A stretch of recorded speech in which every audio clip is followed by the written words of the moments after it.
Tout de suite, c'est Guillaume Meurice. Oui, alors moi je vais vous parler de la réforme du Code du travail aujourd'hui, puisque Macron a décidé de s'y coller avec la délicatesse de Rocco Siffredi dans un concours de poésie baroque.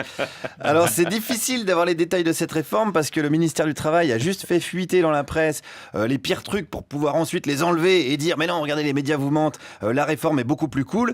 C'est la même technique en fait qu'utilise Alex au bureau. Hein. Il dit à Charline, j'aurais fini l'écriture du sketch à 16h59. Comme ça Charline, ce qu'elle fait, elle gueule, elle fait ah c'est pas bien. Et après il dit mais non, tu l'auras à 16h56 et tout le monde est soulagé. Voilà. Mais bon, la réforme du Code du travail s'annonce violente quand même pour les travailleurs. Alors pour parler de tout ça, je suis allé ce matin à l'espace Champéret où avait lieu le salon des 10 000 emplois et j'ai rencontré plein de gens sympathiques qui font quoi? Des tables rondes, il y aura des flash business meetings. Qu'est-ce que c'est un flash business meeting? On se présente, je suis candidate, j'ai 1 minute 30 pour me présenter. Ah ouais, c'est chaud. Ouais, c'est ça. En 1 minute, il faut arriver à se vendre? 1 minute, c'est super dur. Il faut construire ce qu'on appelle un pitch. Donc vous allez faire des pitchs dans les flash business meetings? On va faire ça. Yes, un pitch et Sam Over.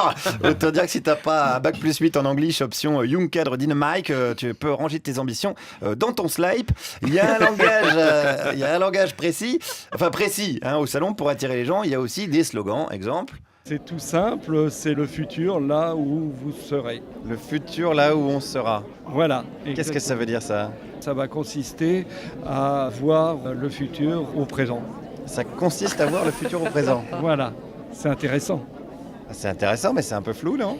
Eh ben oui, c'est fait exprès. Ah, bien vu, bien vu. C'est typiquement Macron, ça. Alors là, il faut un master en enfumage, avec option David Copperfield dans ses plus grandes évasions pour vous en sortir. Mais rentrons dans le vif du sujet, l'ubérisation, tant chérie par notre président, avec une entreprise qui fait quoi? Alors nous, on recherche des consultants immobiliers indépendants. Donc vous mettez en contact des agents immobiliers indépendants et des gens effectivement qui cherchent un logement? Alors aujourd'hui, on cherche les personnes qui vont mettre en contact les vendeurs d'un logement et les acheteurs d'un logement. Vous cherchez les intermédiaires? Et on cherche les intermédiaires. Vous êtes les intermédiaires qui cherchez les intermédiaires? Voilà, c'est ça. Alors là, c'est carrément de l'ubérisation. Hein. Ils recrutent des travailleurs, mais qui resteront quand même indépendants, donc qui payeront eux-mêmes leur charge sociale, hein, c'est malin. Donc ce seront en fait leurs propres patrons, mais avec des patrons. Vous avez compris le truc? En fait, bon, voilà, je vous explique, si tu te fous en grève, t'es obligé de te matraquer la tronche toi-même avec une matraque de CRS. Voilà, c'est la société Macron. Alors, autre spécificité de la réforme, il veut supprimer la notion de pénibilité dans le travail. Donc, ça se voit qu'il n'a jamais bossé avec Clara Dupont-Moreau, déjà. Alors, je suis allé voir les agents immobiliers pour leur parler pénibilité. Honnêtement, aucune pénibilité. Pour être agent immobilier, non, rien. Non, je pense pas. En même temps, c'est encore une fois, ça dépend ce que vous trouvez pénible ou pas. Escroquer les gens, c'est pas pénible? Ça veut dire quoi, escroquer les gens? Nous, honnêtement, moi, je vais vous dire, moi, j'accompagne des gens dans un projet. Mais en gonflant un petit peu les marges, quand même. Non, on gonfle pas les marges, on prend des honoraires pour un service rendu. Voilà, oui, pardon, on connaît le principe, hein, c'est pas du fist fucking, c'est de l'acupuncture. Non, attendez, on va pas se mentir, à partir du moment où tu es obligé de vendre tes enfants pour les loger, ça va plus, il y a un truc qui va pas, quoi. Après, non, mais je reconnais que ça doit pas être facile tous les jours de travailler dans le cartel de Bénéline, dans le secteur immobilier, pardon, excusez-moi. Tiens, je suis allé parler pénibilité avec des militaires, ça aussi c'est intéressant. Qu'est-ce qu'on en pense du côté de la Marine nationale? Il y a effectivement de la pénibilité puisqu'il faut être disponible 24 heures sur 24. Est-ce que passer 3 mois avec des militaires sur un bateau, est-ce que ça, c'est pas pénible pour le coup?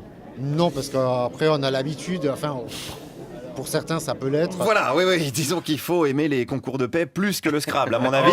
Non, mais après, je ne doute pas qu'on doit passer des bons moments entre 2 bites au cirage et 3 chansons paillardes. Alors, j'ai poursuivi avec ce même recruteur de la marine. Est-ce que c'est pas pénible d'envoyer des missiles sur des gens? Après, on reçoit toujours l'ordre d'envoyer des missiles ou quoi que ce soit, donc ça fait partie de notre job. Donc on n'est pas sur un système d'attaque directement, mais sur un système de défense. Donc c'est pour aussi... Mais quand même en envoyant des missiles. Effectivement. Oui, voilà, en faisant ce qu'on appelle des frappes chirurgicales. Alors au niveau de la chirurgie, on est plus dans le docteur de la joue, hein, quand même, que sur de la précision maximale. Mais c'est pour leur bien, hein, je vous rappelle qu'on apporte la démocratie quand même. Hein, merde, hein, ils ont des bras arrachés, et ben ils voteront avec leurs pieds, ça changera pas d'ici. Allez, concluons avec une dernière question pour ce militaire. Est-ce que la pénibilité, c'est pas finalement de recevoir tout le temps des ordres? C'est une question d'habitude. Qui, à part le président de la République, ne donne pas des ordres? Bah moi j'en donne pas par exemple. Ah si, vous avez des sous-fifres. Moi? Vous devez en avoir. Ah j'en ai aucun. Donc mais vous recevez des ordres? Non plus. Non plus. Ah oui, vous êtes assez libre, donc oui, non. Enfin nous, voilà. Après c'est une question d'habitude. Vous m'enviez du coup un peu. Non. Allez, démissionnez, rejoignez-moi. J'ai fini bientôt. Ah, il a bientôt fini. Enfin, qui s'enflamme pas trop parce qu'après la réforme du Code du travail, il y a celle des retraites. Ces 5 prochaines années avec Macron s'annoncent quand même bien pénibles. Guillaume Meurice, merci.